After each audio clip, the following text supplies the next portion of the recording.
టీఎంసీలలో తెలంగాణ రాష్ట్రం విడిపోయినప్పుడు నువ్వు పోయి చంద్రబాబు నాయుడు దగ్గర వంగి వంగి సంతకం పెట్టి 512 టీఎంసీలు ఆంధ్రప్రదేశ్ తీసుకోండి 299 టీఎంసీలు నాకు సరిపోతాయని సంతకం పెట్టింది నువ్వు కాదా? ఇవాళ కాగితాలని శాసనసభ ముందు పెడతా నువ్వు చర్చకు సిద్ధంగా ఉన్నావా?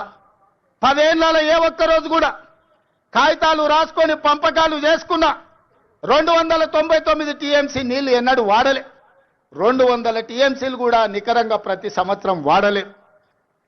కేటాయింపులు 68% పరివాహక ప్రాంతం తెలంగాణ ప్రాంతంలో ఉంది. ఓన్లీ 32% ఆంధ్రప్రదేశ్లో ఉంది.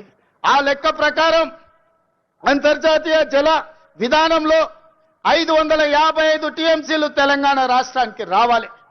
కానీ ఆంధ్రప్రదేశ్కి 512 టీఎంసీలు ఇచ్చి తెలంగాణకు కేవలం 299 టీఎంసీలు సంతకం పెట్టి శాశ్వతంగా తెలంగాణకు మరణ శాసనం రాసింది చంద్రశేఖరరావు కాదా?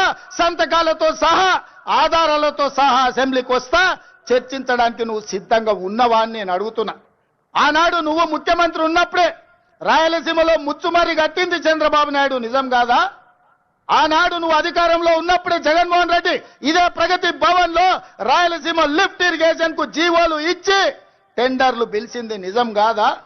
పోతిరెడ్డి పాడు పొక్కను పెద్దది చేసి రోజుకు 10 టీఎంసీల నీళ్లను తరలించకపోవడానికి సంతకాలు చేసి ప్రణాళికలు అమలు చేసింది నువ్వు ముఖ్యమంత్రిగా ఉన్నప్పుడు కాదా?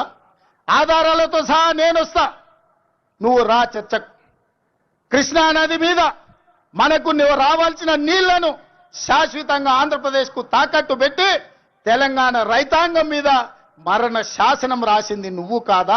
చేసిన తప్పులను కప్పుపుచ్చుకొని మొక్కం జల్లక ఫామ్ హౌస్లో పడుకొని ఇవాళ నీ అల్లుడిని ఊరి మీద వదిలేసి అచ్చోసిన ఆంబోతులాక నన్ను తిడుతున్నాడు. నేనేం చేసినా?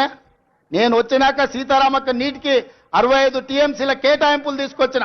ఇవాళ సమ్మక్క సారలమ్మ ప్రాజెక్టు నీటి కేటాయింపుల కోసం మోడీతో కొట్లాడుతున్నా. నువ్వు వదిలేసిన తుమ్మిడి ఏటిని ఇవాళ ఎట్లయినా కట్టి ఆ తుమ్మిడి ఏటి ద్వారా శ్రీపాద ఎల్లంపల్లి శ్రీరామ్ సాగర్ కు నీళ్లు తెచ్చి ఈ రోజు ఉత్తర తెలంగాణను సస్యం సామలం చేయాలని నేను ప్రయత్నం చేస్తున్నా.